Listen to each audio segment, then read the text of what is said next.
You should be on your camera.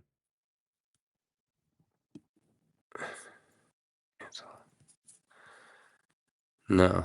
See, it's a blank. It's just showing a black screen on my OBS.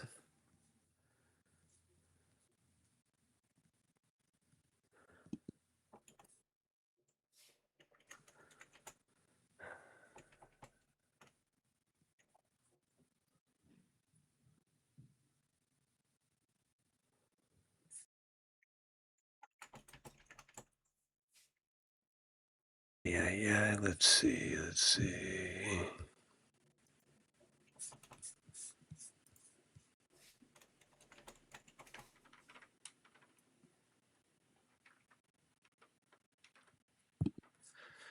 Wait, is it a virtual camera that I have to start What or do you need something? your virtual camera for? If you're on Discord, all you gotta do is drag your Discord in front of your, like, you should be able to see.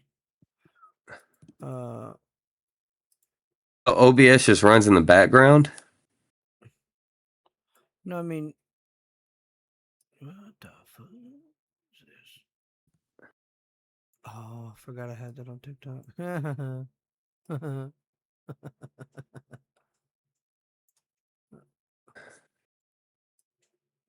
So, like, for example, right? Like in my Discord screen, I can see you. Okay? Yeah, And and when you're on OBS, does it not give you the option to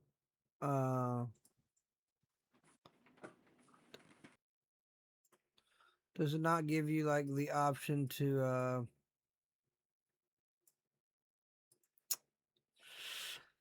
words? I don't know why I can't think of them. Like when you're looking at OBS, does it show me and you on the camera? no. Like on OBS, it shows me and you. It has my follower goal at top. You won't have On that. my OBS, it just has so on the right it shows YouTube Studios, right? Mm-hmm.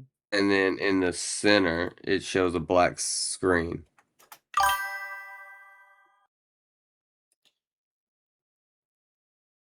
A black screen. I'll send you a picture.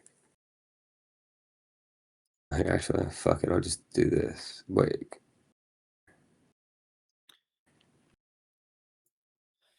Send a picture. I'm about to share out everything.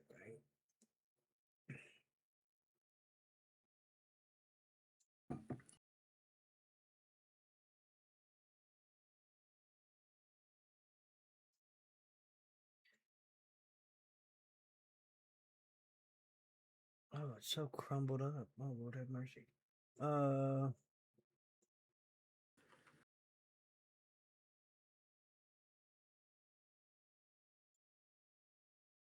Go to. You should be able to go to like docs. Hold on. Okay. I clicked on docs Or and it source. Where's said your sources at? Why is everything so crumbled up? sources is right here to the bottom. It's to the bottom left. All right, so you should add sources and then add display capture. So add sources and then click on video capture device. Yeah. It says create new or add existing. Add existing, I guess. There's nothing there. So I guess Or create add new. new. Where have you been?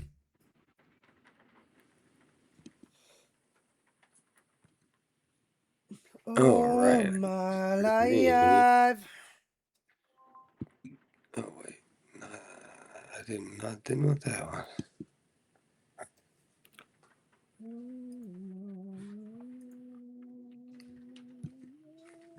Okay, I can see myself now. So this is a plus. Now how do I get to see you on here? Wait, you can see yourself, like your camera? Yes. No, because. So now my shit looks like Because this. usually your display capture should capture your whole screen. All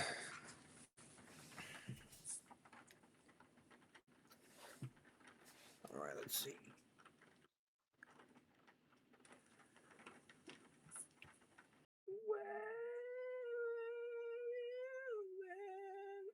Drag one of the red boxes and make it a little smaller. See what it does. Around it. Everything everywhere else. Just one of the red little squares. Yeah, I did that. And I dragged it. And then when I drag it, I made myself smaller. You just blacks out. And then it's just black behind it. So I'm assuming I have to add another one, right? Is it a browser? Should I have to add my browser? Hold on.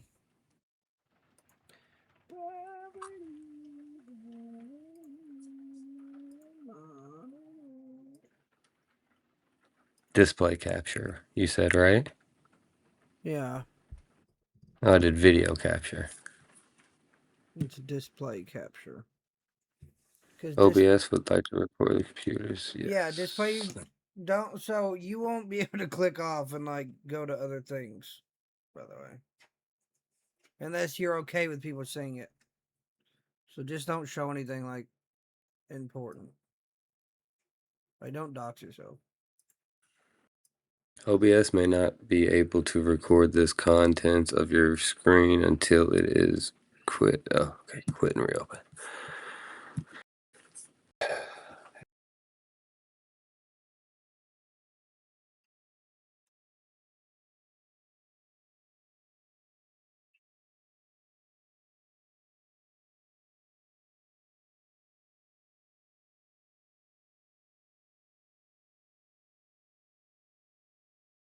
Insane.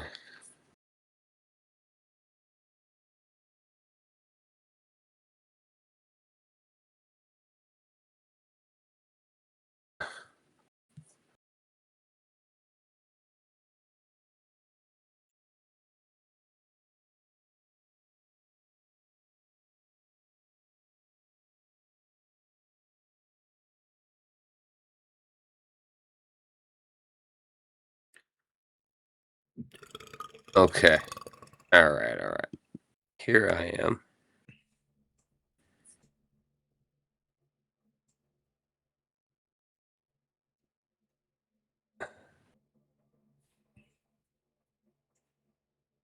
This is like tripping me out. This looks insane. Yeah, well, you should. Why? Because it's showing the thing like a million times. Yeah.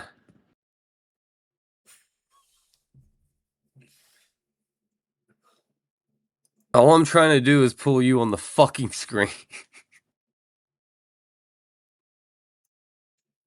Well, that's what all I had to do. All I had to do was move Discord to my second monitor, and you were there.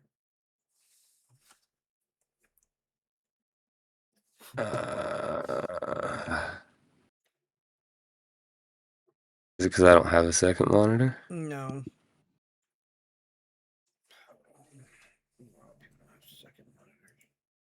How you doing? How you doing? How you doing? Welcome in. Welcome in. Welcome in. The podcast will be starting soon.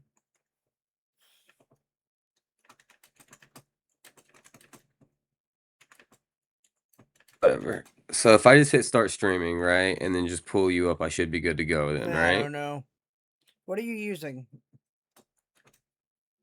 OBS. No, what your computer? Mac.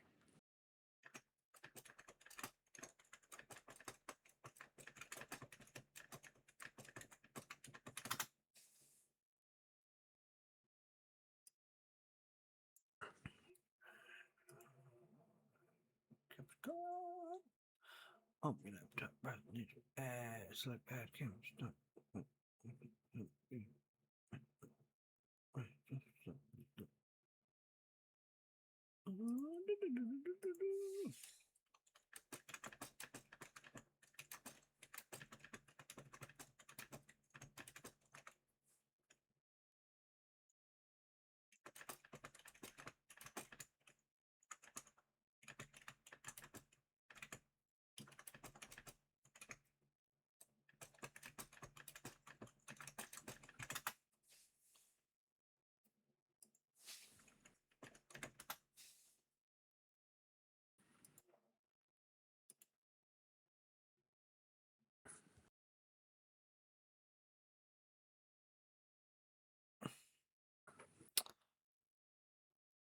All right. Add source in OBS. Click the plus add button in the source panel. Select Mac OS screen capture. Okay. Mac OS screen capture. Window capture, I'm assuming, or display capture. Does it matter? I'm gonna say it's probably display, but try both if it's not in one or the other. All right.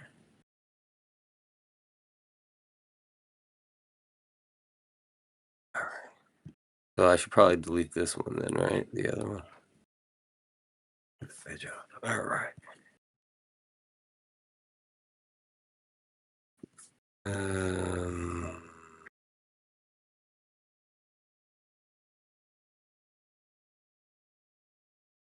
it's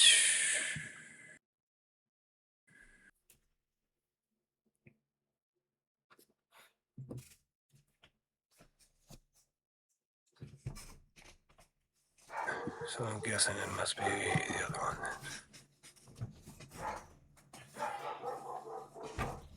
Ow! Fucking hit my knee again. Piece of shit. Come on, dude. I can't have Gidget fucking yapping. I'm trying to record this shit.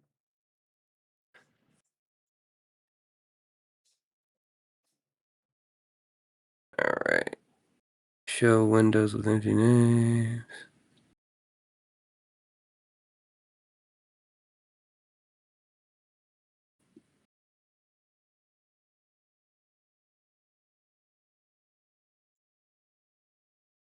What the fuck is going on? Why is it not working here?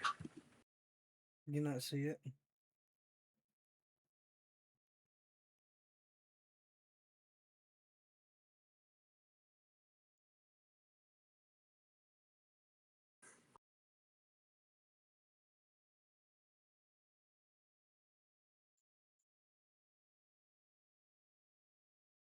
I'm trying everything.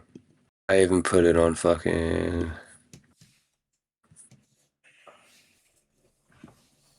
Go bigger, bitch.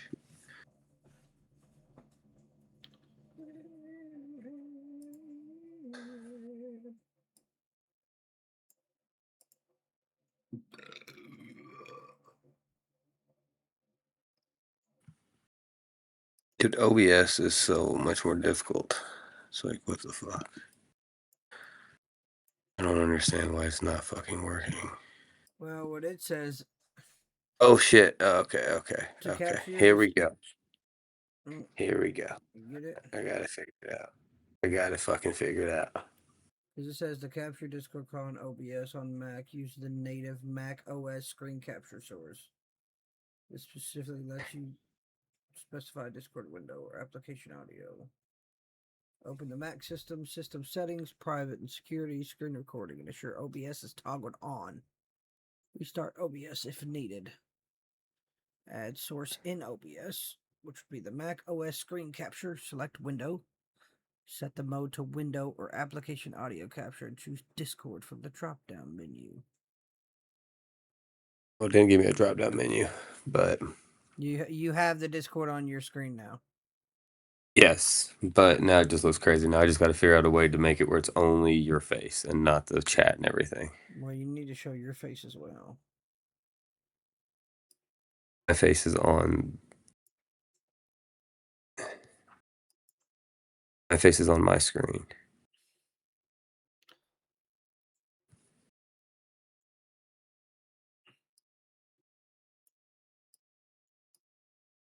All right, so then let's just do this. Options.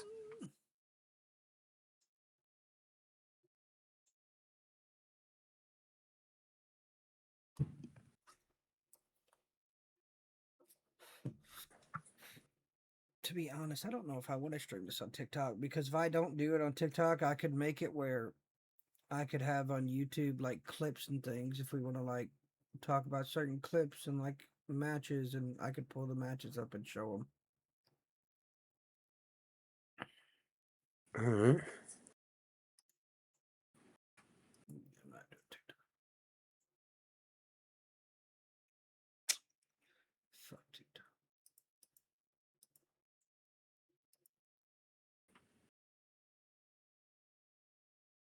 I think this is the best I'm gonna get. You tell me. How do you? What is it looking crazy? And that's the way it kind of looks. So I guess this is what they would see.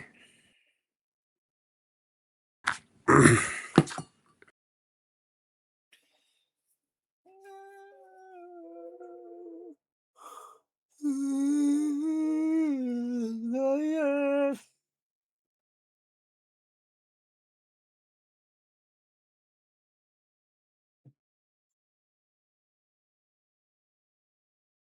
Oh, no, just fucking full screen the Discord. Okay.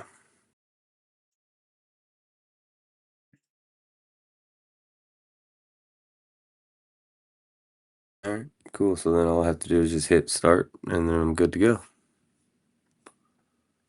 So then I don't even need this one, the video capture. No, I could you just just full screen the Discord. boom.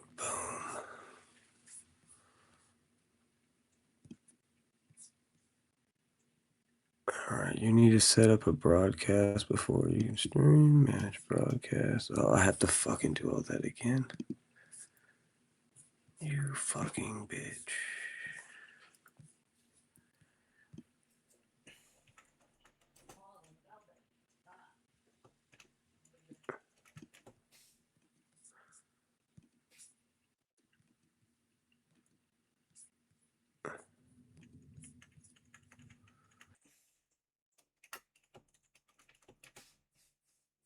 Where's our chat?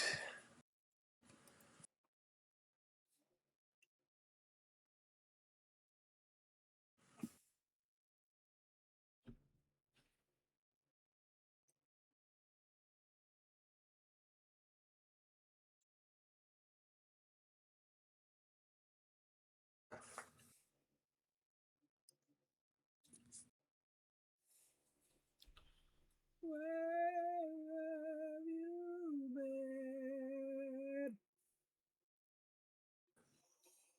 All right, and it looks like I am active. Ugh. Okay. Looks like we are active on the tubes. Yeah, I was gonna do TikTok, and then I realized that doing TikTok, if I showed recordings of any videos, they would just fucking restrict me. So,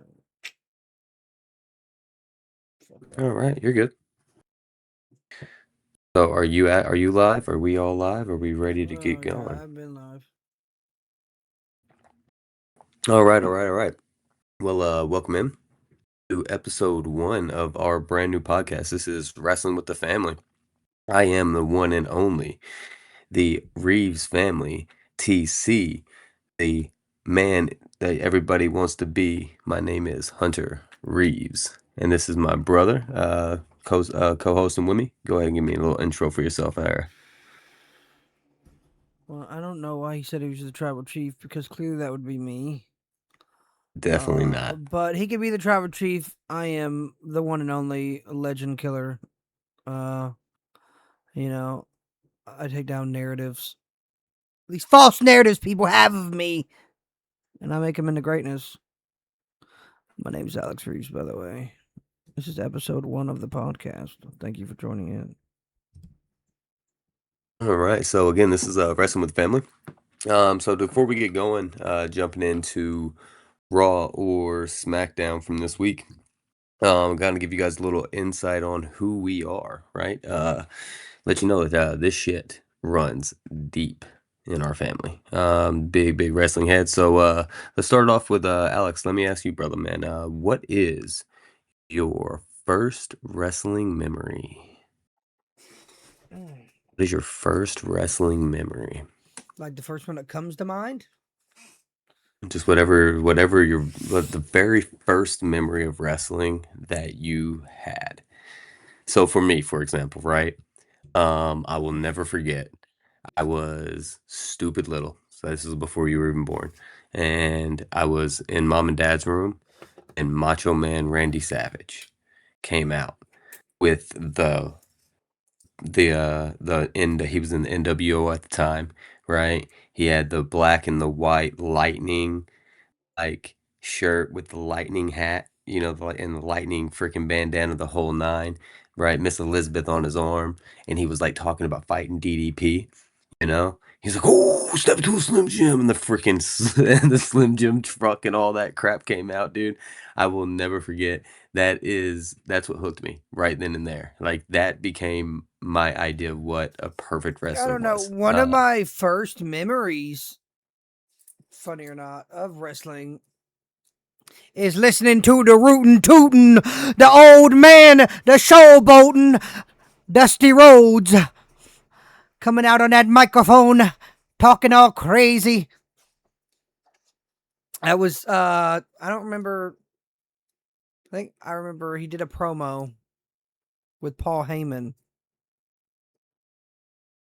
I think that was my first memory. But like when I first think of wrestling, my mind always goes to Eddie Guerrero. Eddie Guerrero, the My man, the myth, the legend. That's probably biased. He's my favorite wrestler. No, he definitely, that definitely is a biased opinion, 110%. But no, so you're telling me you remember Dusty Rhodes, right? Like, are He you wasn't talking a about? wrestler though. Like he wasn't like No, full time no, not that wrestling. time. Not at that time. He was definitely He was just past the point he of his would yeah, prime. he was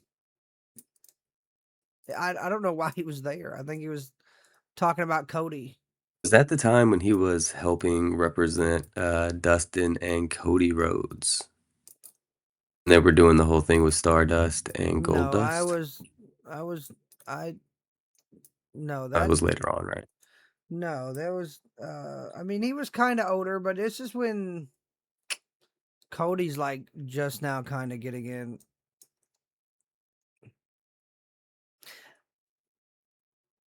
I mean, but that was the first thing that came to my head. I mean, I could go back to I remember The Rock and Stone Cold wrestling.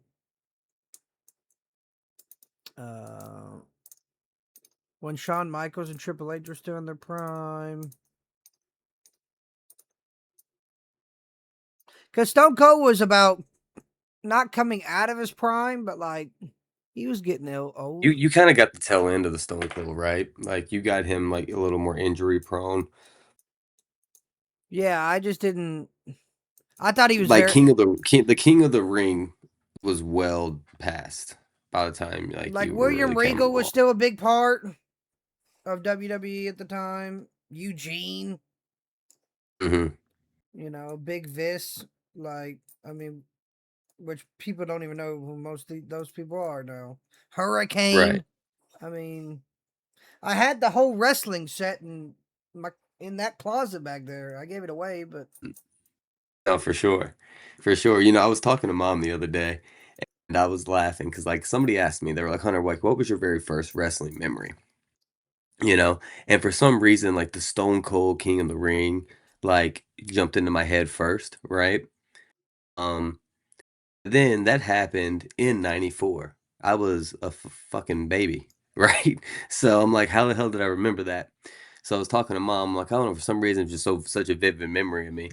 And I think it's just because our family is like such big wrestling fans that it was always on, right? And mom used to do the shit where like, she would go and like the Blockbuster or Hollywood Video and like rent the movies and the DVDs of like, different pay-per-views and events and all that stuff. And I feel like it was just something that was always on. So like it became like a huge part, I feel like, of who we are and developed kind of like our style and like us getting deep into wrestling kind of like we did. I mean, we used to ignore the warning. Yeah, bro. I got kicked out of school multiple times for telling my teacher to suck it. So for sure. Yeah, For sure. I mean, it's hard to say what my first memory of wrestling is because when you think of memories, the first thing you go to is your favorite matches. Yeah. All right, so let me ask you, what is your favorite match of all time? Your all-time favorite match? Eddie Guerrero versus Rey Mysterio, custody for Dominic. Ooh, great match. Damn, that was a quick one. You didn't have to think about it. No, Damn. that You is know, my all-time favorite match. it was a great match. Great match. My all-time favorite match. That's such a tough one, right? Because I feel like it's all based off of different eras, right? I feel like man, it's so hard. Well, Like, so for example, right? I Like Diamond Dallas Page versus Macho Man Randy Savage. That whole feud was 5 stars from beginning to end, right? Um, uh, oh, freaking Rock Hogan. Like that match was giant. I remember being a kid, like salivating over that match. Cena Rock, right? Huge. Um, hell, Roman Cena is a big one. Um, hell, ooh. What about Usos New Day inside of Hell in a Cell? already have a favorite Hell in a Cell match. I'm just saying though that match has to be up there, right? I mean that match is fire, bro. They did that was the first tag team to ever have a Hell in a Cell match. I mean, I have a favorite tag team match. Everyone is like that is my favorite singles ladder match, which is Eddie versus Ray. You know, you said it's your favorite match of all time. Oh well, yeah. That I mean, that probably is it because it's the most vivid match that I remember. But it's I mean even but I break them down into but categories. So like that would be my favorite ladder match What about for Eddie versus singles. Benoit? I mean, that was Eddie good. Benoit, right? Or Angle My Benoit favorite for the Eddie, IC or my USA, I mean, favorite or Eddie USL. rivalry was against Brock Lesnar. And it's because it was like, yeah, it's the Beast, but Eddie beat the Beast, and he gave, in my opinion, the best promo WWE's ever had.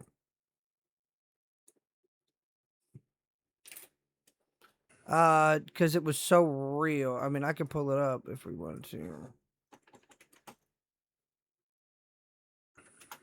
This, in my opinion, uh, is the best promo ever.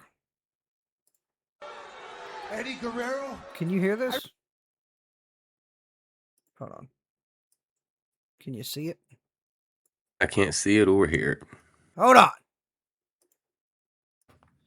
Lord have Technical mercy. difficulties for the first pod here.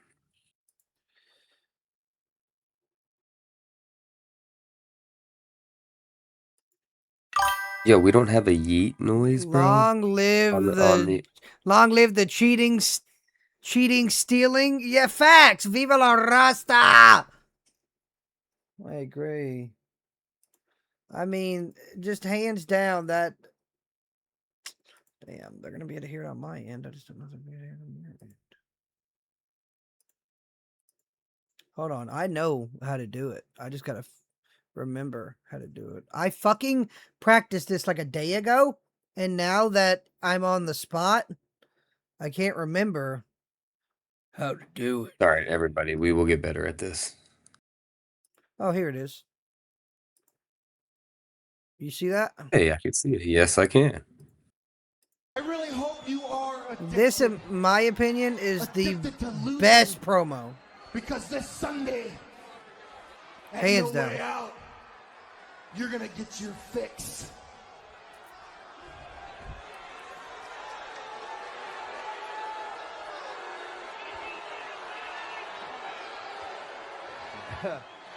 First of all, Jose, I gotta give it to you, man. That was pretty good.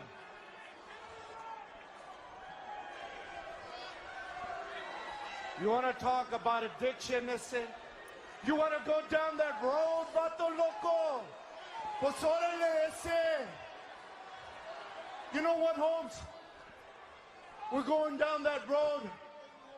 Well, let's do what we say in Spanish. Vamos a decirlo en Chile. Let's tell it straight up, man.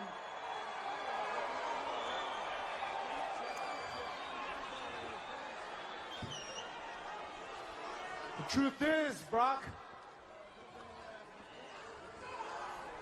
I am an addict. See, Brock, about 3 years ago, Holmes, in Minneapolis, Minnesota, vato, your home state. That's right, vato. In the shower, in the locker room. Oh, man, I was high, bro.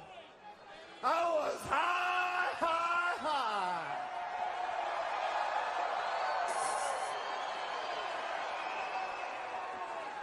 And I don't remember much about that night, I said, but what I do remember, they carried me out of that arena and they carried me straight into rehab.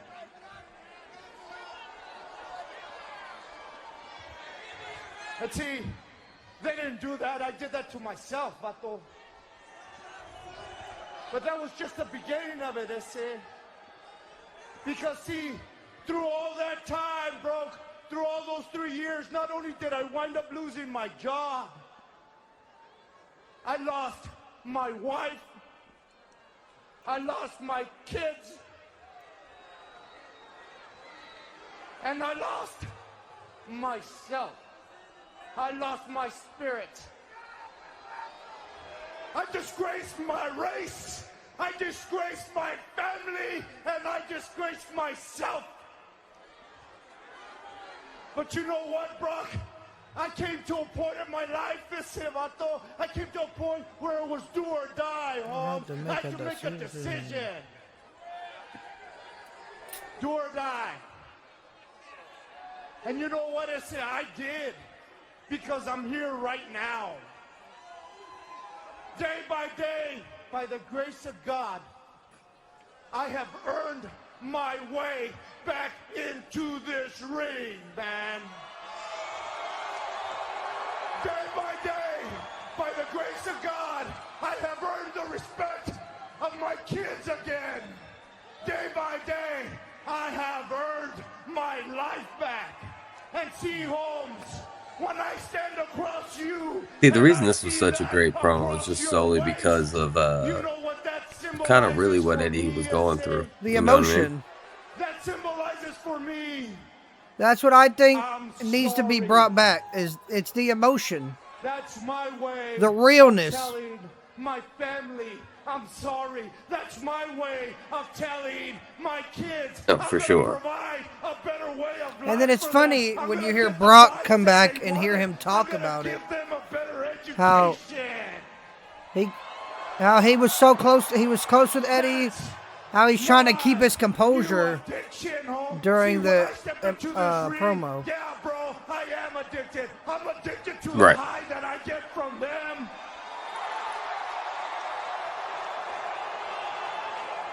I'm addicted to the high that I get when I go home and I tell my family, hey, I'm doing it. I'm addicted to the satisfaction that I get to tell everybody like you that didn't believe in me. You can stick shove it up your ass. Damn right. All right. I'm addicted. It's so much better. I to the fixed it, bro. You were playing on my do or freaking die computer for some that I'm reason. gonna have this Sunday night at What? No Way Out, because you know as well as I do, Holmes. Oh, No, what a high! is when we're in here, brother. See, but the difference between me and you, bro, is that I'm an addict, and I'll do anything and run over anybody that it's gonna take to get that around my waist and get my high at No Way Out and become the WWE champion. ¡Órale, vato! I mean, easily, for me, easily the best promo WWE's ever given. WWE promo, maybe. Not best promo of all time, though. I still have to give that to Dusty Rhodes with the hard times. I have to. Oh, Like, baby. I mean, we're talking about the best, baby. Like, come on now, baby. you know, like hell, like I mean, Roman even has some great promos up in there, you know. All right. I mean, you know, I don't even know, dude. My favorite match of all time. There's so many. It's like that's a tough one for me to choose. I mean, I guess I'd have to go, even though I can't rewatch the match anymore, because it's just crazy. Mankind Undertaker. Hell in a Hell in the Cell. Cell. That's my favorite Hell in the Cell match. Right. Like I mean, but I mean, I guess I really probably have to go Hogan Rock. Right. Just the magnitude of that match.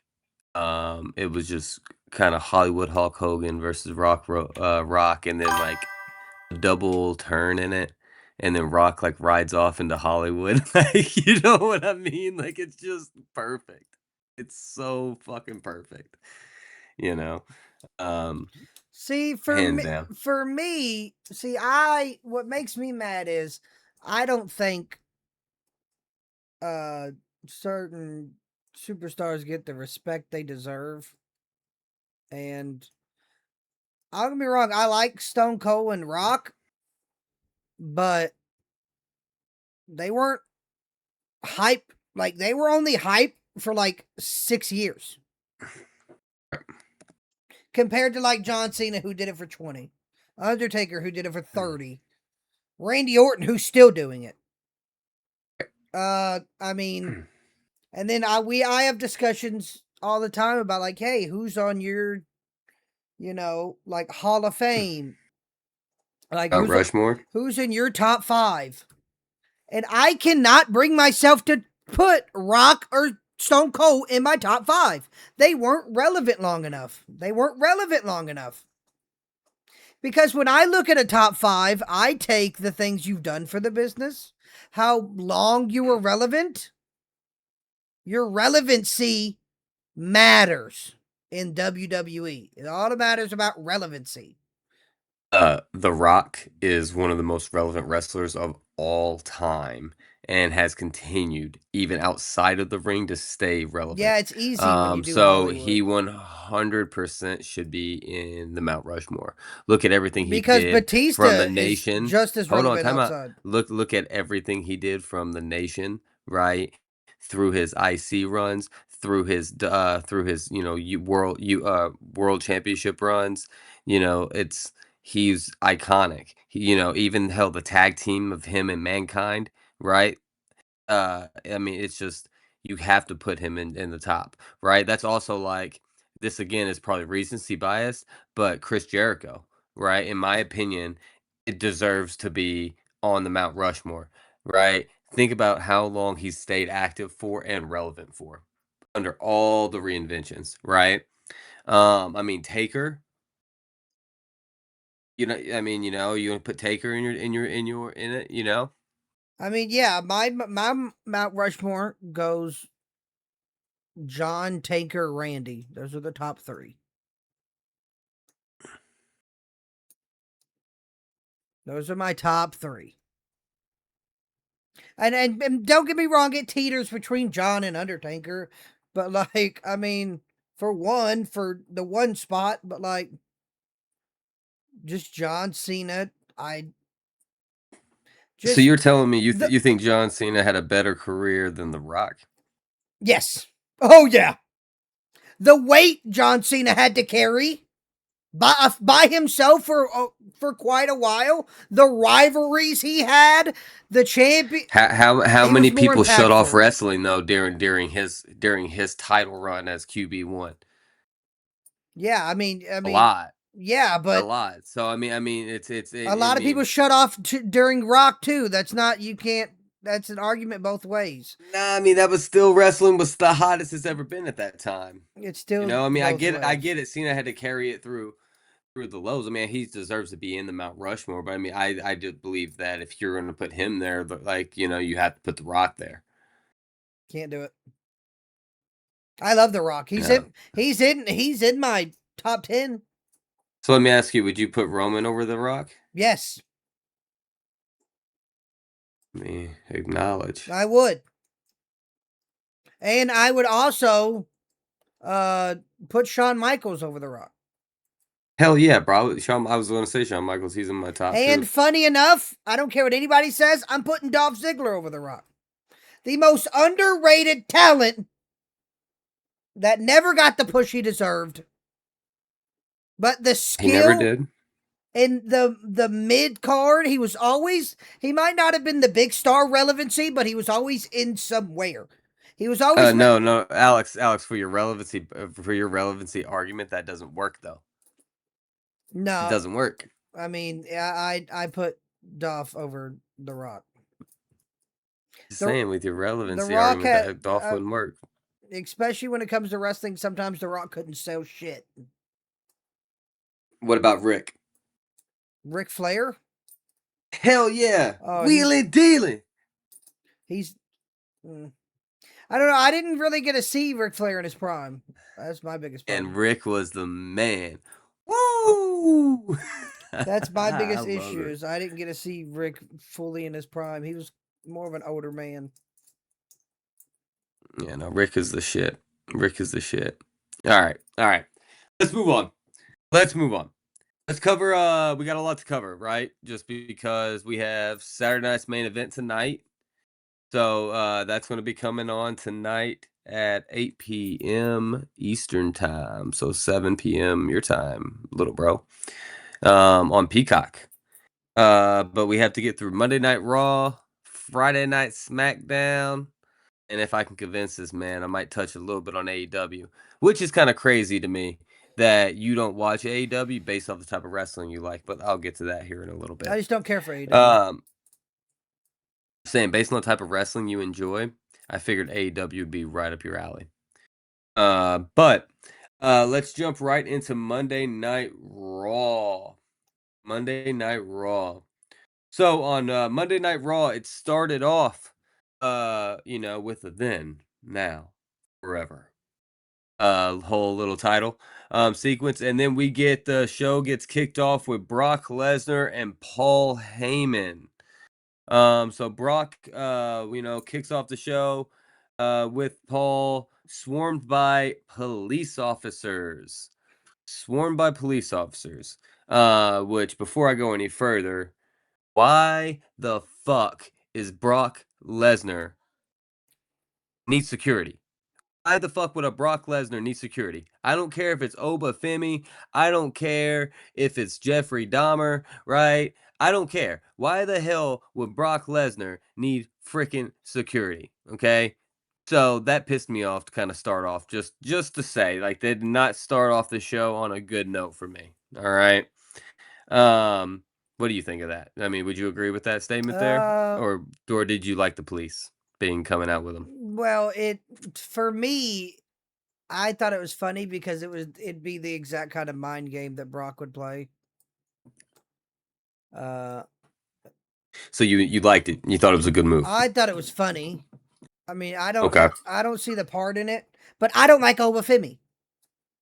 I think Oba Femi is an overhyped trash piece of talent that they're pushing because Brock Lesnar's ready to retire.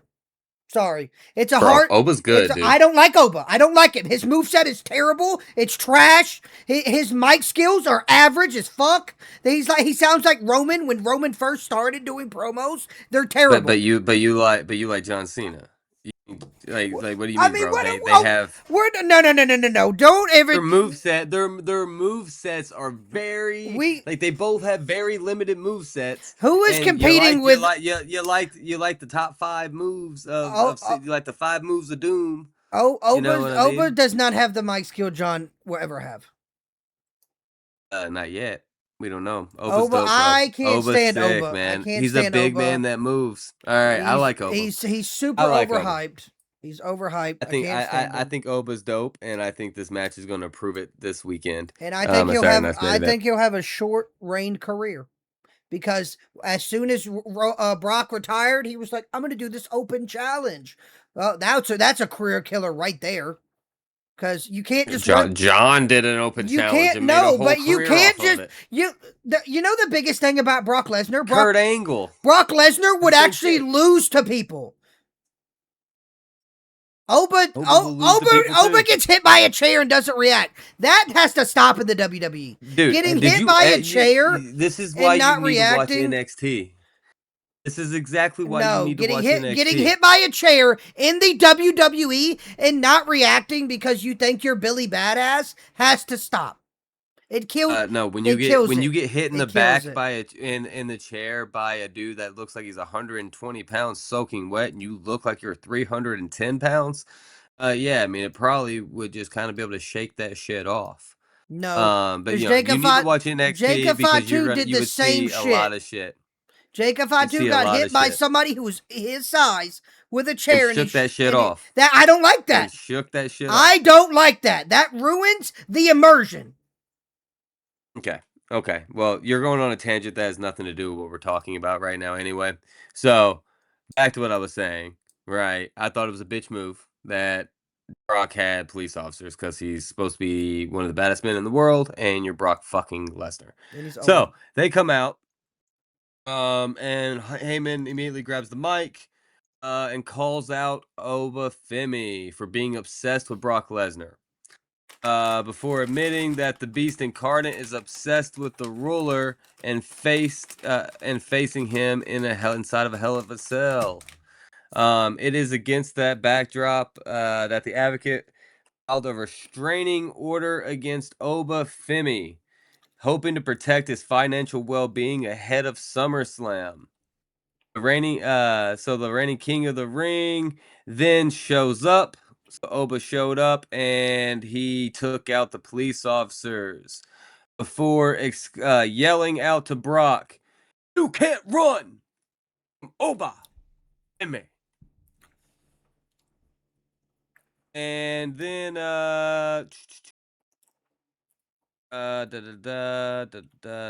what else happened? Yeah, I mean that's pretty much what happened there, right?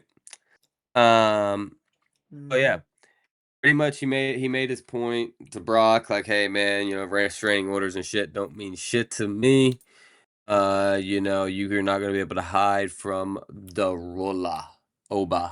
Okay, Femi. so what's your take on the last time they fought and Brock Lesnar had to hit him with F5s? I feel like it really put Oba into this place that WWE is trying to put him. And Brock wanted to lose to Oba. Brock sees something in Brock Oba. wants to right? retire. That's the difference. Brock also sees something in Oba. And he's trying to get that out, you know, which is awesome. You know, and it has the potential to happen, you know.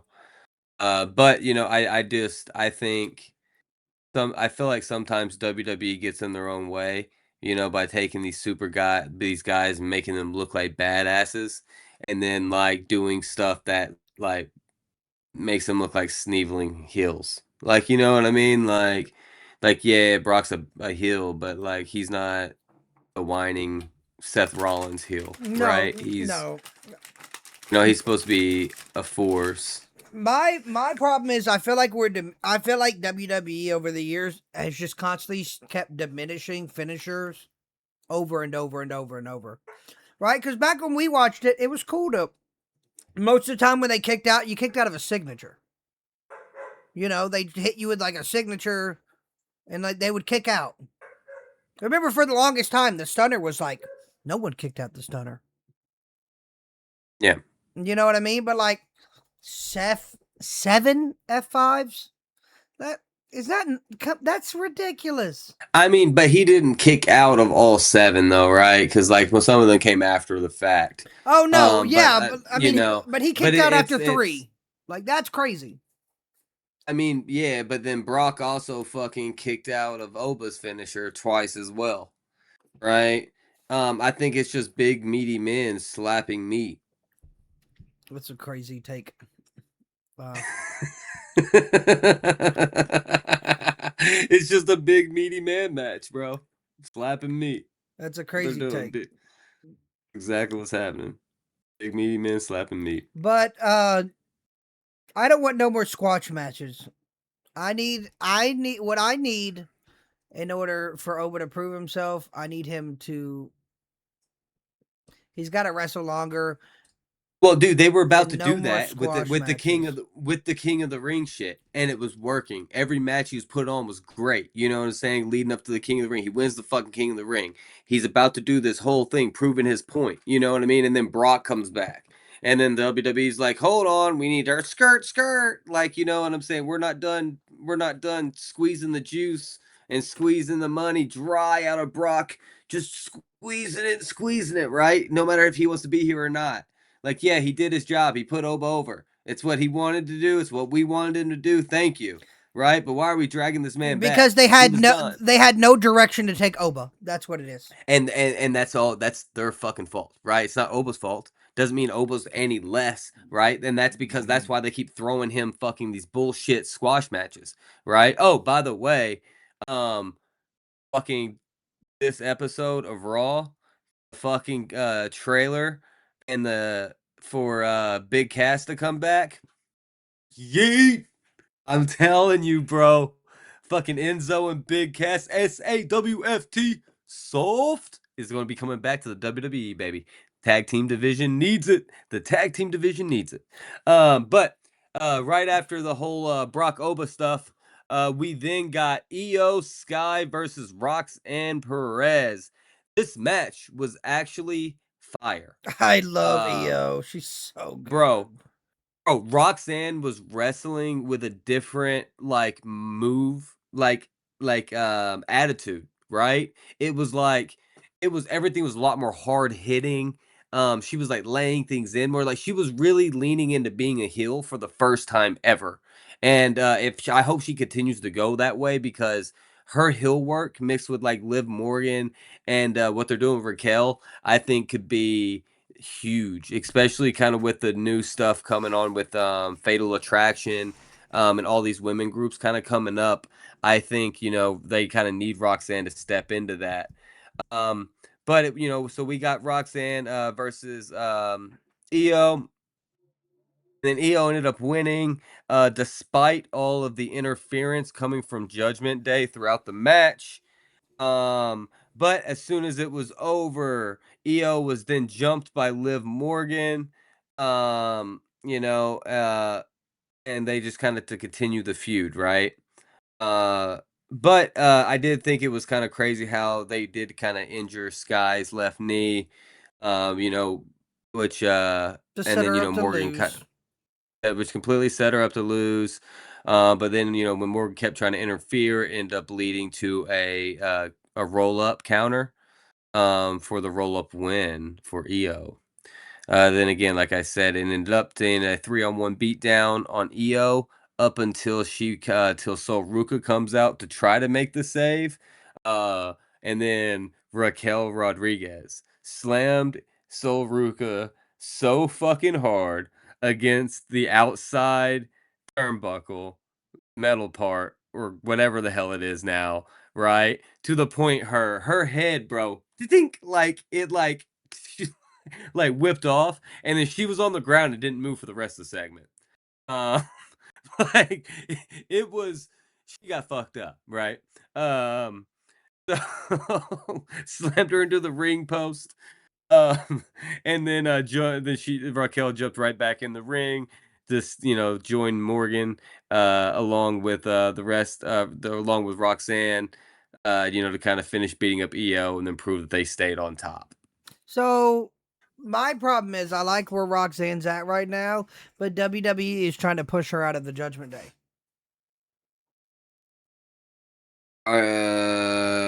You think they're trying to push Roxanne Perez out of Judgment Day?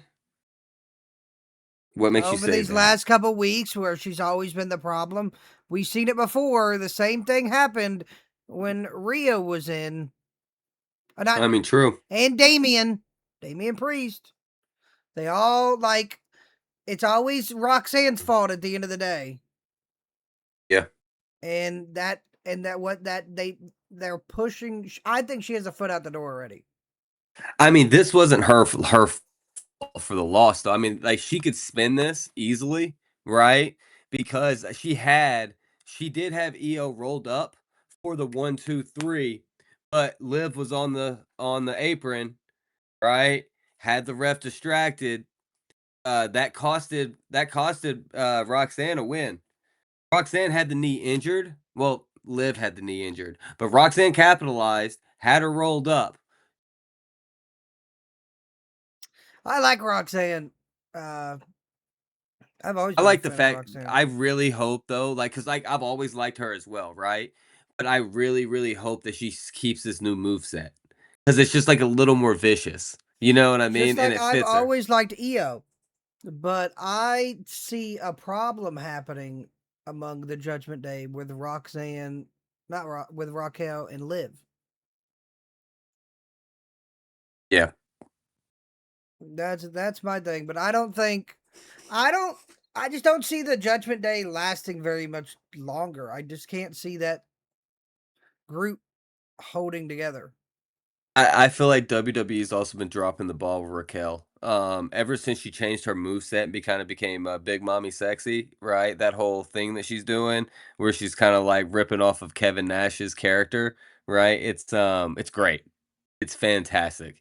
It's the best thing she's ever done. She's been putting on the best work she's ever done. She should be on TV every fucking week. There's no excuse why we don't have her on TV week after week after week. Well, that's just like Dominic. I like Dominic now. Like that match he Fire, had, dude. that match he had Fire. against Oba. In my opinion, Dominic Mysterio carried that match. That was the Dude, first Dom, time I've seen Dominic make talent look good, like better. like I do, dude. Dom's wrestling so much like Eddie. Like he has his own moveset, but very, very similar. You know what I mean? Kind of lanky, like more I because just think he can't be Rey Mysterio. He's too tall. Well, I You think know it's what I mean? He funny can't that do he's that. always like, "Man, I hate my dad," but he's like, but I'm keeping the 619. Yeah, no, for sure. But I mean, he can hit it though. At least that's a plus. Um, no, I agree. So I mean, we'll see what happens there. I would like to see Dom make a change. I'd like to see him out of the Judgment Day for a little I just bit. see a new faction coming. Is all. I don't. Yeah, maybe keep him and Liv together. Right? I think it's time for the Judgment Day to break and become something new. Yeah. Yeah.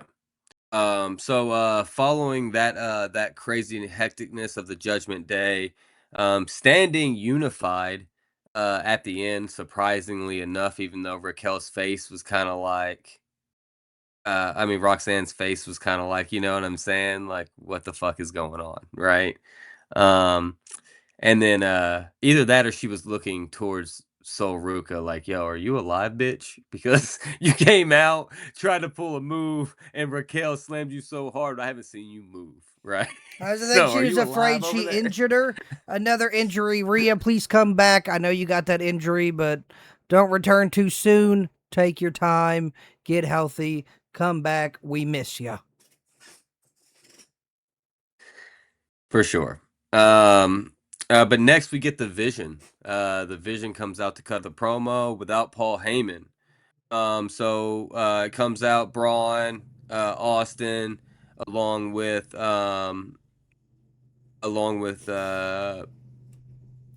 Logan. Why did I draw a blank? Do you see that? God, Bro? Logan. Logan That can't. took me so long. Logan can't catch a break. Bro, he's so good. But He's his so that body is just it just just a can't he can't tricep. It catch was a just break. a tricep. No, you're right. You're right. He definitely can't.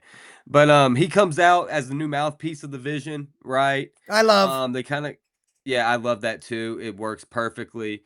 So you know, they come out and Maxine Dupree's with them as well. You know, because you know she officially joined as Austin Theory's chick, right? Or the as I read online, which I thought this was the greatest line I've ever heard, and I figured I'd wait to hear to share it with you. The Timu Liv and Dom. Yeah. I figured that was going to get a bigger I just pop don't. out of you. I just don't think. I just don't think we got to see Maxine as a baby face long enough. I agree. She was a great baby face, but I figured that was going to get a bigger pop out of you because you know Timu. You know that's all. Yeah. I got it. But yeah, okay, but it didn't work the way I wanted it to. So Mm-mm. I should have just texted it to you when I thought about it. Uh, But so they come off, you know. uh, all right, all right, all right. I gotta get back to this. I'm fucking reading this shit off of my fucking paper here. All right, so back to what I wrote. So where was I at? Yeah, so fresh off of the shocking Maxine, alliance with the Vision, they all come out, along the ring. Before they could explain anything, pretty much Logan grabs the mic to kind of start his thing because he's the new face, right? The new mouthpiece. So he goes the mic to go to talk, and then we hear Alpha Academy music, or not Alpha, or they're not Alpha Academy anymore. Otis and Tozawa. We hear their music. Hashtag ad, hashtag Tebow.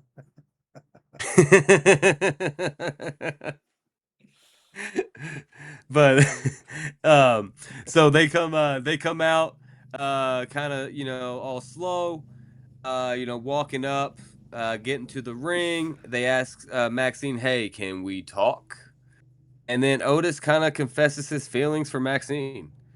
It's At classic this point. Otis. Classic Otis, right? So he's expressing his feelings to for Maxine, and then the best part happens here. Theory cuts him off, then says this. I wrote this down because this was fan fucking tastic.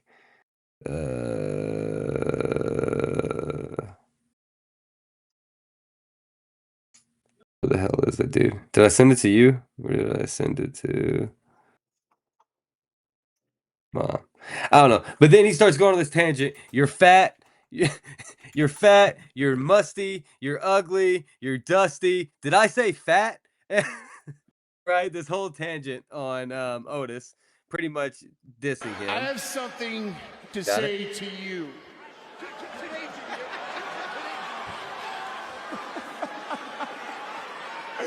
Oh man, this is so funny. Hold on.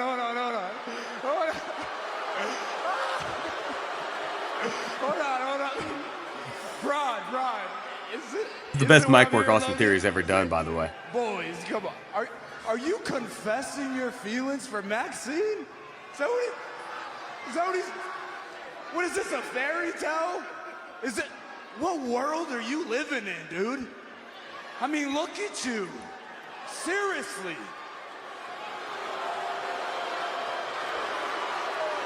Hey, they're only booing because they're just like you. A bunch of losers.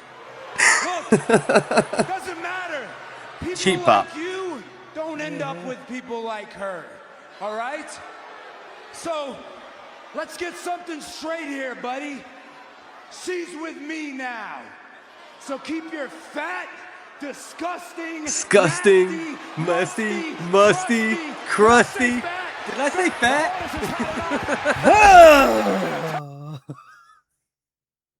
All right. I thought that was fantastic. Did I say fat? I think that was the best mic work Austin Theory has ever done, right? So that was great. Then of course he gets pulled into the ring. Maxine steps in to make the save. She steps in between. She kind of looks at Otis. Otis is looking at her lovingly, and then she drops down and hits him in the nuts. Yeah. And then of course, everybody left. She kissed Theory. And then they kind of left the ring. Surprised I to kinda see Chad Gable not come out. Very. I do like what they're doing with the Vision though. But then immediately cuts to backstage, where the Vision's kind of glaunting like, "Hey, we kicked ass, da da da," right? And they run into Paul Heyman, and then they're like, "Hey, you like what we did out there?" And Paul Heyman's like, good work," And then they were asking, "Oh, what'd you think about all this?" And he's like, "Oh, y'all did great." And then Austin Theory goes, "All right, cool. Are we finally getting the whole group back together? Are we going to be a singular force again?" And then he goes, "What do you mean?" And he pointed at Maxine Dupree, said, "You got her." He says, "What the hell do you need me for then?" And then walks off. So official Paul Heyman is no longer affiliated with the Vision.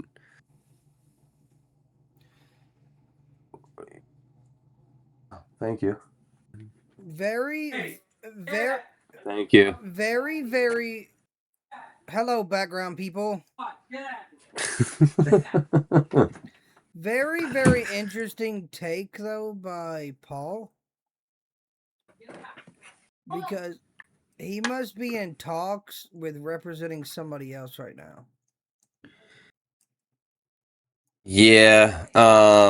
Either that or he just wants his sole focus to be on Brock. Which is his one of his biggest friends. Yeah. Even got him off now steroids. now it does though, that does tell me that Paul sees something in Maxine that I don't see yet. She great on the mic. She must have done something in promo class that impressed Paul enough to where he feels like she can take over one of his babies. I think it was the work she did against Becky Lynch. Yeah, I mean she's great, dude. She's came so far. She's fantastic on the Maxine. mic. I'm a big Maxine fan, and then I think she adds a new element and layer to the Vision that is much needed. Especially since like they've been all over the place, and I think with Bronson Reed coming back soon, that this is going to be the strongest the Vision has ever been, even though they had Seth Rollins in it as a part of it in the past. But from there, I can't stand Seth Rollins. Go ahead though. But from there, we get Royce Keys versus Jimmy Uso. So this all started because before you Jimmy continue, oh my God, has Jimmy's single work gotten so fucking good? My God, I used to always say it. He's not the better singles wrestler. He might be becoming the better single wrestler of the brothers. Go ahead. No, so they pretty much, Jimmy's coming out looking for Solo. First cut. Let me back up. I'm forgetting the whole cut scene where they were backstage, with Jacob, Jimmy, and Royce. And then Royce was talking about how, Jimmy was pretty much talking about how Royce is not part of the family. He needs to back the fuck up. You're not a part of this. You know what I mean? And then Jacob kind of steps in and be like, "Yo, dude, slow your roll. Like he was trained by your father. He was trained, by Rikishi. So it's like a whole thing, right? So he is kind of part of the family. But then Royce is pretty much just like, "Look, dude, I'm not trying to be a part of the family. I'm just here to let you know, like, Jimmy, like, keep my name out your mouth. Right? Like, quit running, Right. throwing me under the bus." And then Jimmy's like, "Man, you better watch the way you're talking to me, or me and Jacob will show you, a real Uso beatdown, or some shit like that." Right? It was a good line. I just don't remember the exact line. And then pretty much, Jacob goes, "What the fuck you mean? I ain't a part of this. This is all on you," and then walks off. And then they start, then it kind of cuts, and then it comes back from commercial to them brawling in the aisles, turned into a match. Was a really good match. Jimmy's coming into his own. I love the fact that he's taken a lot of like all of his family members' move sets and kind of mashing them together. And then I love the tip of his hat to Naomi with the caution. Did you see that on the pen? That was sick, bro. Like, hey, by the way, I hope the baby is growing well. I hope everything's good there. Naomi, we miss you. We are dying for you to be back Can't on our wait TV for your return. My 100%. thing with it is, I just think it's funny that Jacob Fatu refers to Jay as punk ass Jay, but he refers to Jimmy as Jimmy. Jimmy. That's Big Jim sometimes, you know what I mean? But I think him and Jim get along a little bit better, until recently. So pretty much, it was a really good match. But then Solo appeared out of nowhere in the crowd. Jay's kind of outside, leaning up against the barricade. Solo pops up.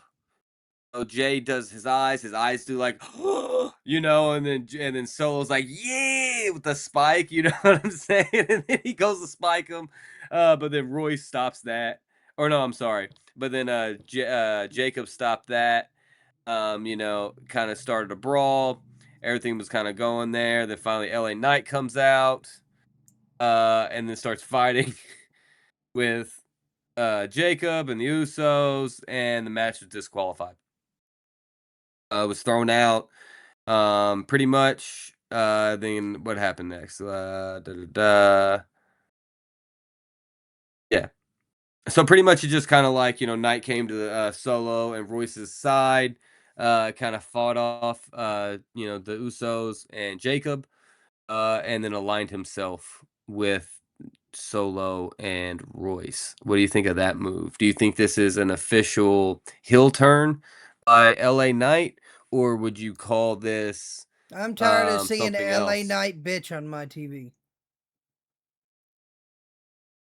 Tired of seeing I it. just don't understand why we keep getting him as a part of this new bloodline stuff. Like, right? I'm very excited for Solo just to join the new bloodline. I mean, make him go after a different championship. Like, what does it matter? Stop complaining.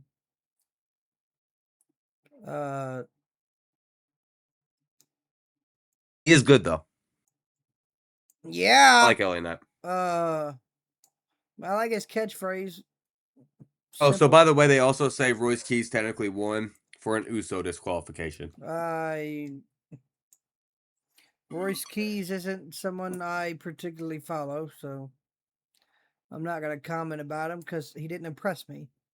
So I liked Royce when he was in AEW. As Will Hobbs. Solo. I like that he's not. I love Solo. I like the facial work, the character work. I think it's a win. Yeah, I mean, I don't know. I'm sick and tired of the bloodline. I mean, yeah, I have been. I mean, I've always been sick of the bloodline. I love the bloodline. I like the work they do, but I mean, you can only drive a storyline so far until it gets stale. Yeah, but they got so many family members though. They can keep adding, removing. It's gonna get. I'm telling you, wait till Zilla gets there. It's gonna turn everything on a hill. Things happen at SummerSlam. Zilla just signed with another indie company, so. No, they were just reported. Zilla's officially signed his deal with WWE. It's officially in ink. Anything like that. Yeah. But yeah, it's just I don't know. I like to see other people on TV as well. I get the bloodline needs to do their thing, but like what it kind of reminds me of was the Nexus, and like after a while you're like, all right, Nexus, please get off my screen. Like we get it, like, but Yeah. it's old. Yep. So next, I agree with you. I like the bloodline. I like everything. I like them. I just think it's old. I get it, and you're validated that opinion. I'm just saying I'm such a bloodline fan that like I'm still into the story. But me, I'm like a diehard Roman guy. I'm a big Jimmy and Jay guy. So I liked Roman whenever he's like left the bloodline. That's when I was like, oh my god, finally, like he's not in it. And then he started when he was doing God mode, that was best. And then that he started the bloodline again, and I'm like, yo, I just started to like you. Yeah, when he was going God mode on everybody, that was badass. With the golden glove, bro. That was fucking sick. Like, and then the next happened, we had Bailey. Bailey called out Lyra for kind of turning on her, which is kind of crazy. I wasn't expecting that to happen. After Bailey and Lyra lost to Bree and Paige, I was not expecting her to turn. But she turned. And then she looked it this episode. Bailey comes out, calls her out, tells her to come down. Lyra's music hits. She comes out in a shirt that has holes all over it, that it's like a sweater with strings pulling from it and holes all over it. And she's like stains, like she's going and crazy. yeah, it had stains and stuff all over her pants and her shirt. She comes out, makeup's like all looking like a mess. She looks insane. You know, uh,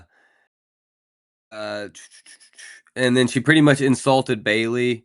You know, and saying that she was paid to be her tag team partner. And then Bailey vowed that she's going to kick Lyra's ass Which she will. all around Madison Square Garden on Saturday night, which I'm hoping happens. And then pretty much that segment ended. Yeah, I mean, I thought it was good. I thought it furthered the storyline of everything they've been kind of doing, and I like how they flipped roles, right? Where first it was Bailey losing her mind, and then now it's opposite. Now it's Lyra, right? So I thought that was pretty good. But I would like to see what they're gonna do with Lyra from here. I mean, I like Lyra, but I don't think she'll make a good heel.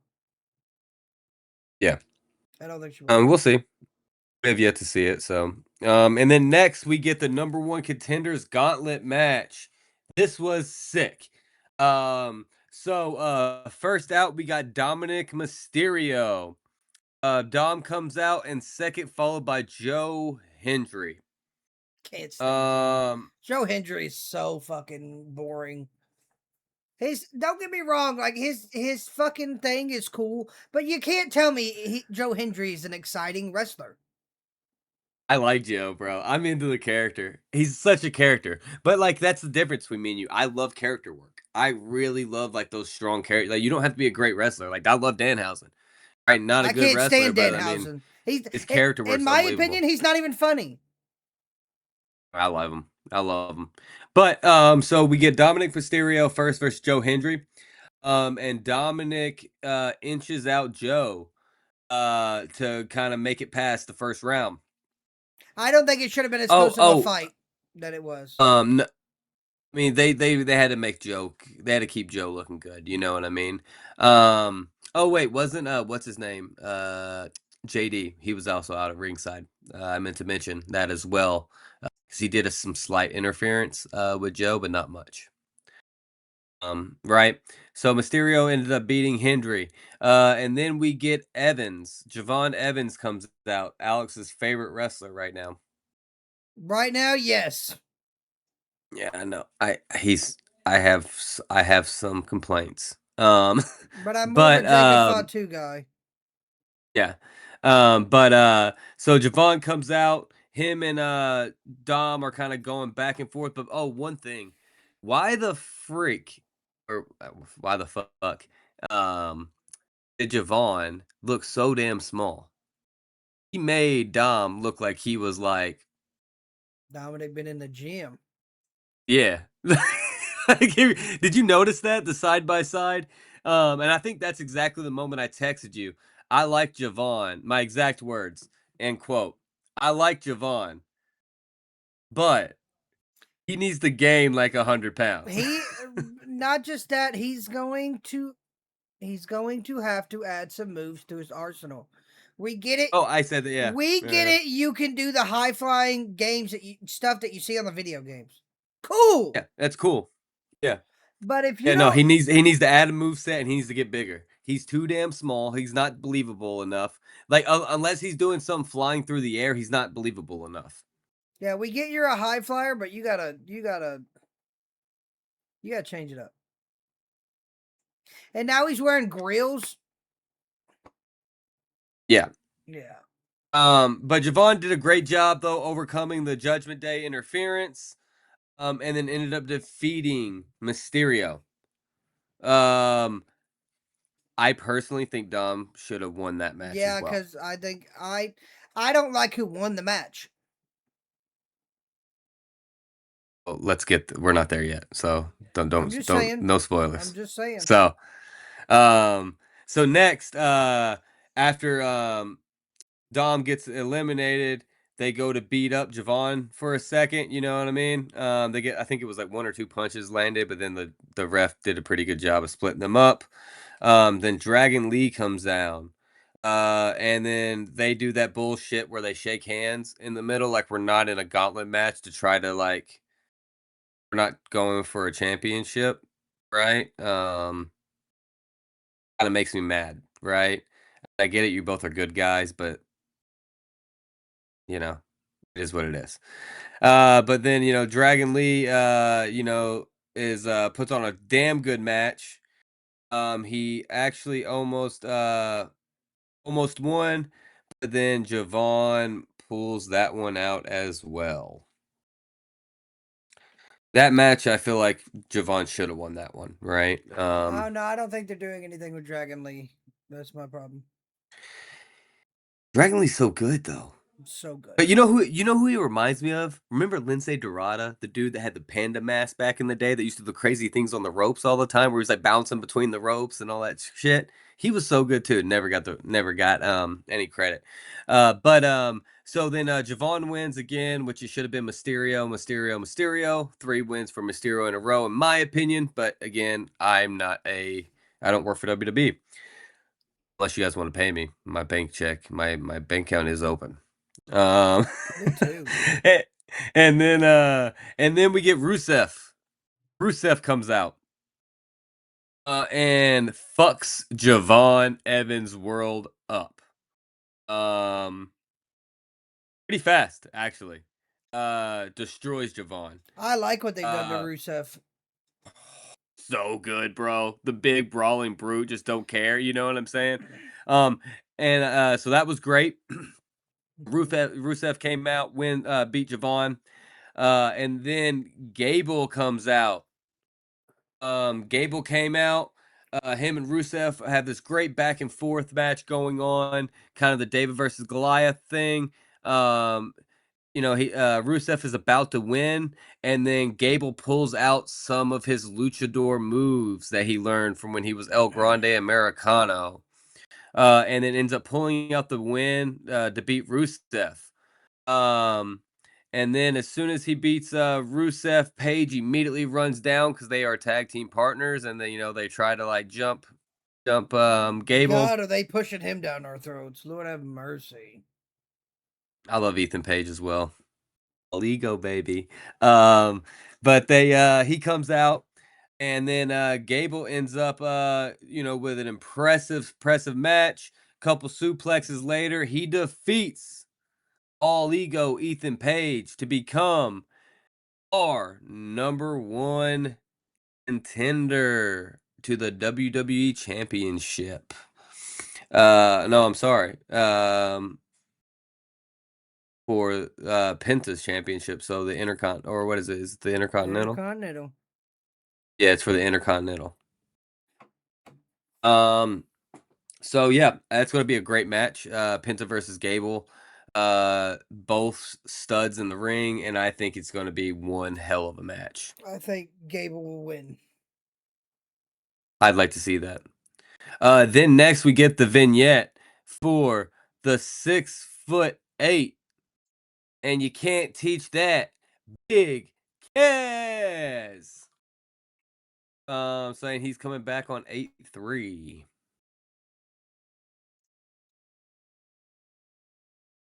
So he should be back on the beginning of August. And then from there we get the Seth Rollins and Roman Reigns contract signing. So this one is kind of where Roman comes out. And Rollins comes out.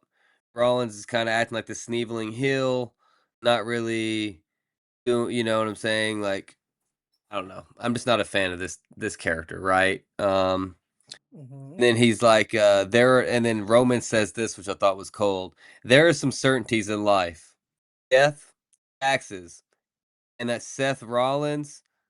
No, I'm sorry, Seth Rollins said this. There are some certainties in life: death, taxes, and Seth Rollins beats Roman Reigns every single time. Cold line, bro. Cold line. Roman pretty much, kind of goes back at him, um, you know, and referred to him as number two, and said that he could not walk in his shoes despite his work, the work his daddy Triple H is basically doing for him by running the damn place. And then Rollins attacked Reigns and came back from a Superman punch to drop the world champion with a pedigree. Segment ended with Reigns on the ground. Rollins stands tall. And that is Monday Night Raw.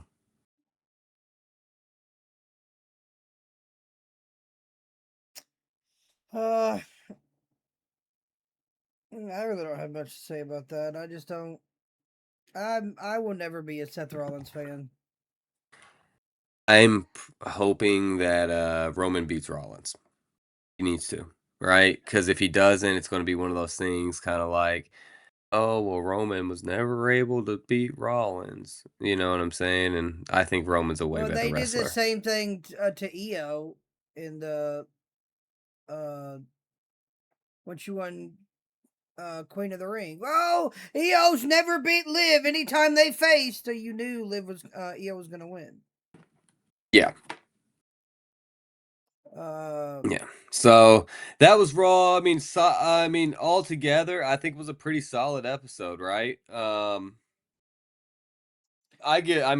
If I'm going out of a 5, I'm gonna give it a 3 out of 5 star. I'll give it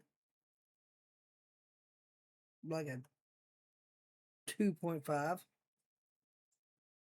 No, you really didn't like it. There was nothing really exciting about it. Well, next we have SmackDown, which in my opinion was the worst show of the week. By the way, have you noticed that? Why the fuck does WWE every time they have a good show, they give you a shitty show the next show, or they have, it's like one good show, one bad show, or two shitty shows. It's never like two great shows back to back anymore. I don't know. I only watch the highlights to SmackDown. I can't be bothered to turn on the TV. That says a lot, huh? No, it's just a lot easier. I can just throw it on my phone and watch it rather than me having to get up and go to another room. I get you. All right, so let's jump right into SmackDown then. So SmackDown did at least build a little bit more for tonight's show for Saturday Night Main Event. So the show opened with the then, now, forever. That's gonna be my new thing. I'm telling you every time. And then, and then Gunther opened the show. All pissed off. I'm so Pretty bored much. of him. So Yeah. bored of him. He said that he's always prided himself on being the professional, and says that he's been mistreated since joining SmackDown, and he knows why, because Nick Aldis is jealous of him. All this is the one who caused him to not be a champion. He said Aldis is the one who forced him to be in the tag team match instead of a championship match, and says Sami Zayn is beneath him. And then Adam Pearce comes out to the ring, cuts him off, tells him to knock it off, and pretty much tells him, yo, bro, you're a fucking moron. If you would have never injured Aldis and you would have let him finish talking, he would have told you the stipulation for the match would be if you and Sammy win, you get added to the match. So then it becomes a fatal 4-way. Yeah, what's up with Sammy getting pushed so hard, dude? He's oh my god. I can't stand Sami Zayn. Yeah. I was okay. Yeah, like when like Kevin Owens was wrestling shit, Sami Zayn was on top of his game. This Sammy that I'm seeing right now is the same Sammy with the same movesets. Nothing's changed. Yeah, I agree with that. My favorite Sammy is the Bloodline Sammy, I think, But pretty much Adam Pearce tells Gunther, if it was up to me, you'd be fired, the match would be canceled, you'd be pulled. But for some reason, some higher up has your back, and they're wanting to keep the stipulation and keep the match going. So you're welcome. So then Gunther pretty much is smiling and leaves the ring with the shit-eating heel he is. And then Adam Pearce announces that Rhea Ripley's injury is actually going to sideline her for SummerSlam. So there's going to be a series of matches that are going to determine who will be the interim women's champion. And the first round of matches are going to be Jade Cargill versus Nia Jax, and Tiffany Stratton versus JC Jane, the new call-up from NXT, part of Fatal Attraction. She's unbelievable, by the way. That match, dude, fire. I don't watch Later NXT. on in the show. I don't watch NXT.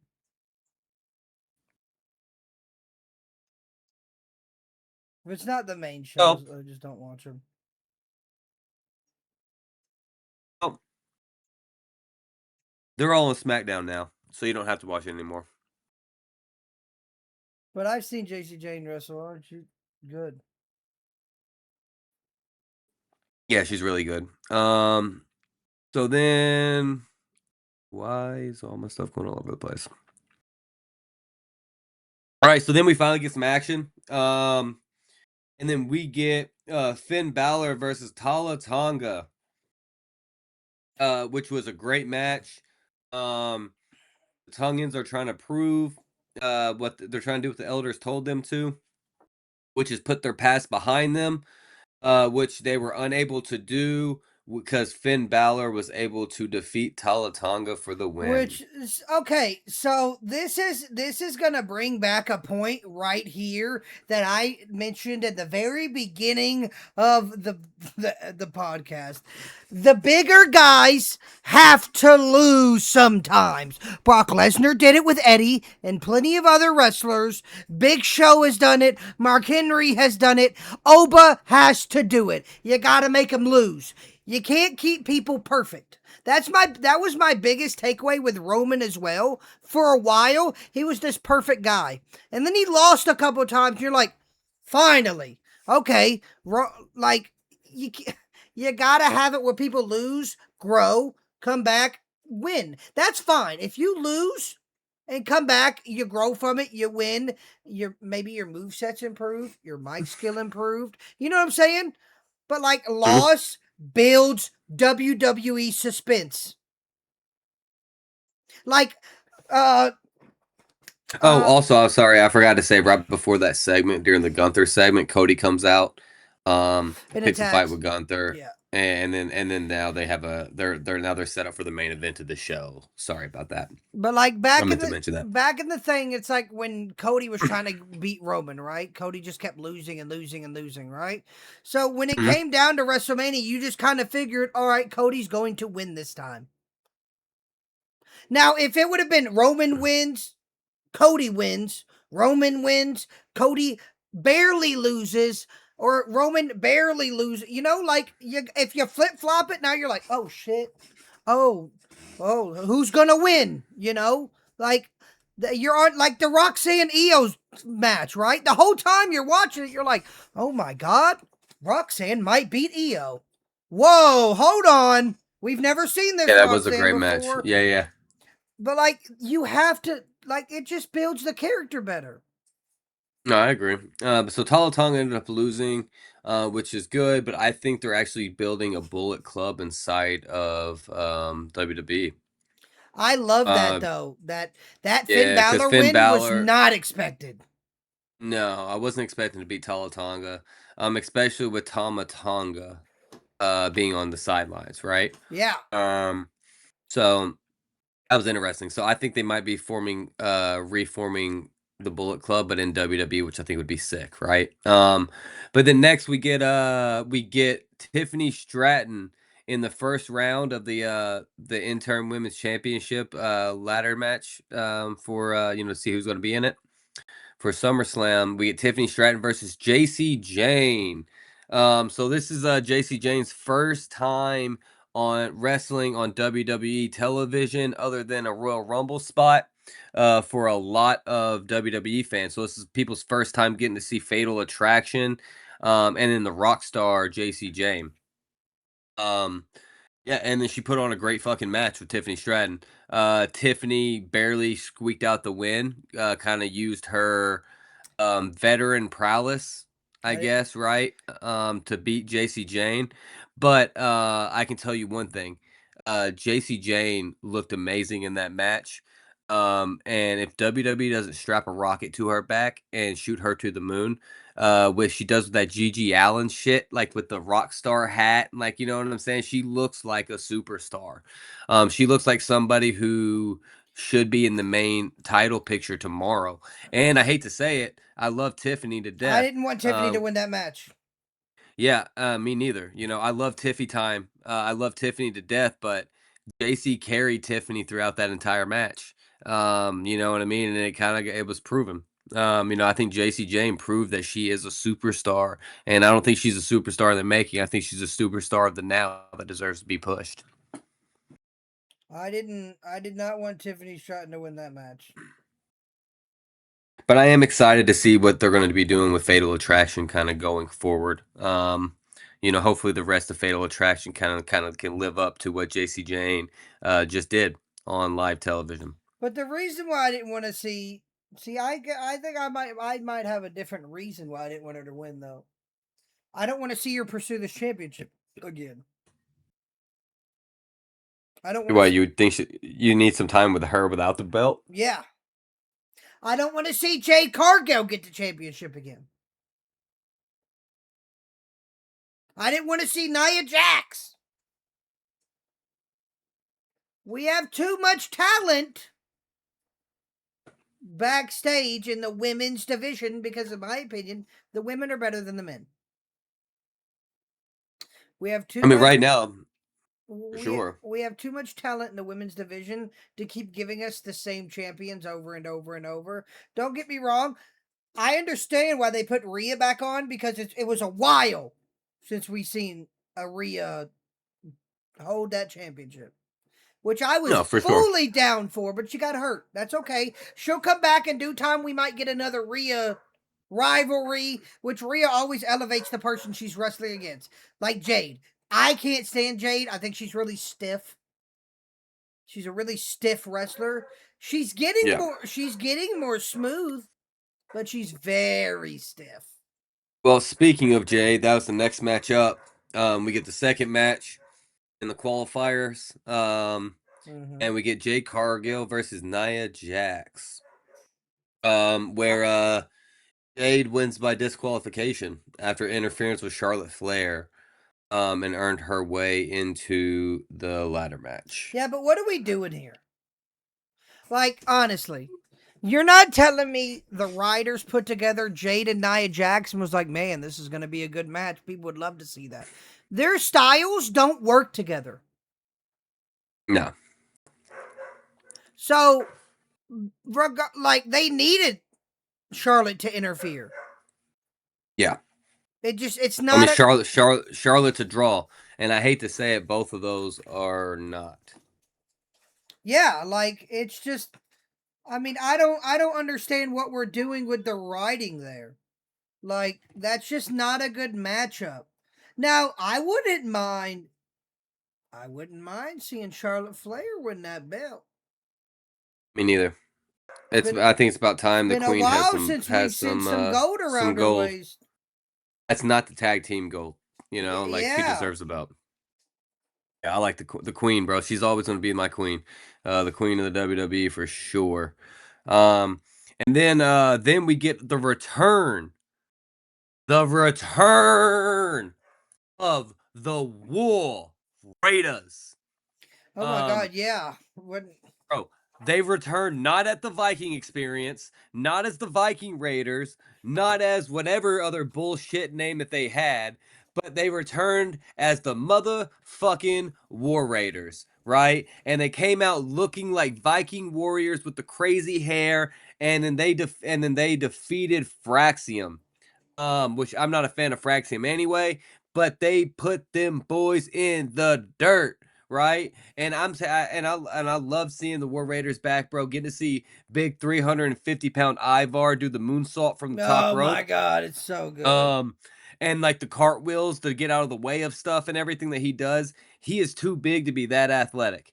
And then the other dude is way too small to be that damn strong. He's picking up Ivar and slamming him like it's nothing. You know what I mean? My They are favorite is such their a finisher. great tag team. Their finisher Oh tag my team God, is so good. He throws him yes. in the air and he catches him. Like, that is so Bro. crazy.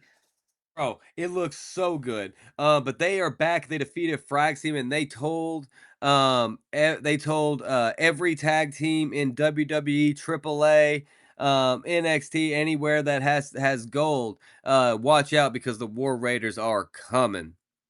So it sounds like they're setting up them versus the Street Profits. Yeah, for sure. Which is going to be a great match. And then from there we get the main event. Bianca Belair, I hope you are having the time of your life on your pregnancy as well. For you, good luck with that. You will be a great mom. We miss you in WWE, so come back soon. Amen. What's up with that, bro? All the best women. Actually, that's not even the case anymore. Well, it's funny because there's this post that's going around and it says everybody who's wrestled, I think it was either Rhea Ripley or AJ, ended up pregnant. No, it's Rhea, right? So Naomi, Rhea and Naomi had that big thing going on. A few months later, she ends up pregnant. Rhea and Bianca had that big thing going on. A few months later, she ended up pregnant. Yep.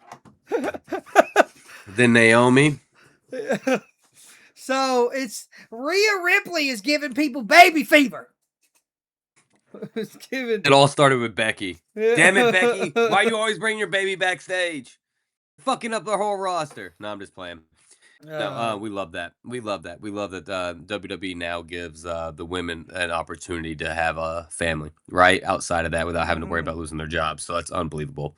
But then we get the main event of SmackDown. That's pretty much the whole show, which is insane, right? Yeah. But then we get the main event of SmackDown, which is Cody Rhodes versus Gunther.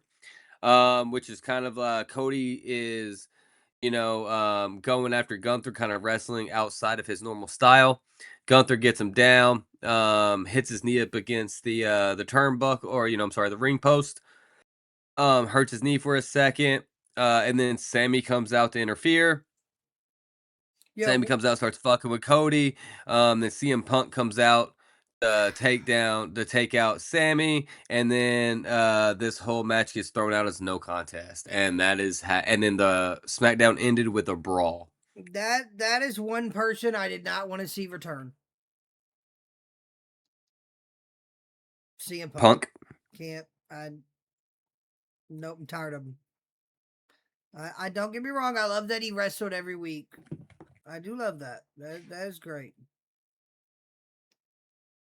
I mean, I'm happy. I'm happy he's back. I mean, I didn't miss him. him. Say what you want, but I like Punk. I didn't miss him a I'm second.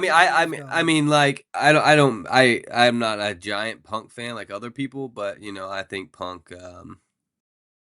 Yeah, but they acted. Punk's nice. They acted like his return, like he was gone for years. Yeah. He was gone for a couple months. And I agree with what Sammy said. He doesn't deserve to come back and win the championship. He doesn't. Yeah. I agree. And then last thing that we have to cover, man, is the big card for tonight. Oh wait, I'm sorry, we forgot to mention the Danhausen segment on Friday night. Pretty much where they asked, because the Judgment Day has the numbers, right? So what are you going to do for that? And he goes, "Oh, I'm not worried about the numbers. I have protection." And he brings out a stuffed cat in a cage. He does something. There's some shocks, some stuff, and then next thing you know, fire happens. He tells a reporter, "You should run," and then they take off running. And he grabs the cage as he's running out. So I wonder who's going to show up for Danhausen tonight. Probably going to be a person in a cat suit, if I had to guess. But Saturday night's main event, the card is as follows, and this is in no particular order because again, it's happening tonight, so we don't know what the order is yet. But it looks like we get Bailey versus Valkyrie. So Bailey versus Lyra. That's gonna be a Valkyra. great match. I think Bailey wins. Hopefully. Or they're gonna Then push her under the rug again. yep. And then we get the women's WWE Championship match, which is Paige and Brie Bella versus the other two members of Fatal Influence. What is it? Blake Monroe and what's her name? I can't think of the other girl's name. So we finally get to see the rest of Fatal Influence. Just get to see how good they are. Should be a great match. Then we get JD versus Danhausen in a no disqualifications match.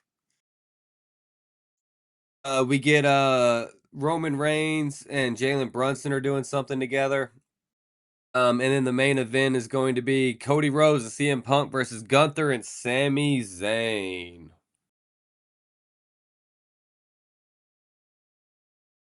Yay. Gunther and Sammy win, in my opinion. Well, I mean, clearly they win. No, it's not. It's only like 2 matches I really care for. I'm excited to see what they're going to do with Danhausen. He always has something fun. I'm not. But, I mean, Danhausen has big shoes to fill because the last comedic relief was Santino Marella. So, like... Yeah, so... Yeah. So that is that's pretty much what happened this week in wrestling. You got any final takeaways, takebacks, things you want to throw out there, ideas? No. No. Nothing really. I mean, it's just very predictable. Very predictable things going on right now. In my opinion. Unless something drastic happens tonight, I mean, I can safe to say that we probably won't record again until next Saturday, unless things kind of pop off, right? Something So I real guess exciting is gonna have to happen. Yeah, for sure. Like yeah, so I mean, I think that's pretty much that. I think that this has been a really great first episode. Hopefully you guys got to enjoy getting to listen to us, talk to us a little bit, hear our ideas on what's going on in the world of wrestling. Going forward, just understand, we are going to have a couple segments I would like to work in, call like the fantasy booking with mama. I'd love to bring her in because she's you guys will learn to know our mom is a giant wrestling fan, like we were saying earlier, and her favorite thing to do is fantasy book. She loves just like letting her mind run and kind of see where she can take things. So maybe that'd be a good episode for an executive from WWE to listen to, because they might actually have some ideas what to do with some of these people. Yeah, we'll need a paycheck for that though. Yeah, for sure. But yeah, we hope you guys enjoyed Wrestling with the Family episode 1. I'm glad you didn't talk about AEW. Yeah, I didn't really have too much to say other than Kenny Omega is the new AEW champion. So let's go Omega. And our boy Ricochet, hopefully he starts getting a little more TV time as well. God, he's barely getting TV time over there too. Yeah, it just is what it is. But no, thank you guys so much for tuning in.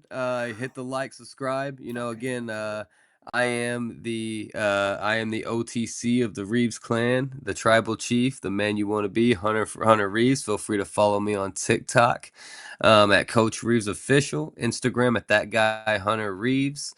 Or feel free to find me on Twitter, X, whatever you want to call it. I think it's that guy Hunter Reeves there as well. And then of course, we're going to get a channel TikTok page. Instagram page running as well. Also go ahead and hit subscribe here on the YouTubes under Coach Reeves Official. And Alex, I know you got some shameless plugs. Who are you trying to plug? What happened? I said I know you got some shameless plugs. Who are you trying to plug? Plug your stuff, dog. It was a good time for sure. No offense to New Gen Wrestling, but Old Gen Wrestling just had a different breed of passion. I agree. Amen to that, dude. I am telling you, I am Great old comment. school till the day I lie. The day I die, baby. What do you know, baby? So I need what you to do right here is go to that YouTube and type in Reeves_Killer23, baby, and hit that subscribe button, baby. All right, and I need you to go to the TikTok, baby. Type in the realest Reeves, baby, and hit that follow button. On Twitch, it is the realest Reeves, baby. And that's all we got for today, baby. Do you hear me? Do you hear what I'm saying? Huh? The baddest man in the planet, baby. Me. Alex Reeves. All right, y'all. Follow us on all social medias, all platforms. Again, I'm Snoochie Boochies on TikTok. Hope to talk to y'all soon. We'll see y'all next week. Peace. Did you stop recording?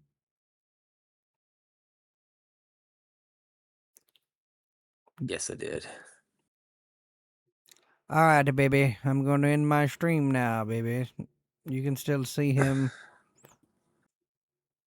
You have a good one. Thank y'all for tuning in. Thank you for all the views. Thank y'all for commenting, sticking along. We go live on Twitch a lot. We game. This new thing we're gonna start doing weekly, possibly more than once a week. We might do it on sports as well. Great idea. So just stay tuned. We got more content on the way. I'll have it down where it's easier to pull up videos and things like that. Just stay tuned and hit the follow button. You know, we got a lot more to come this year. There's a lot going on for us. I will be doing IRL streams as well when I go to like sporting events and things like that. Thank y'all for y'all support though. And I wish you a farewell. Peace. Stay easy. Stop my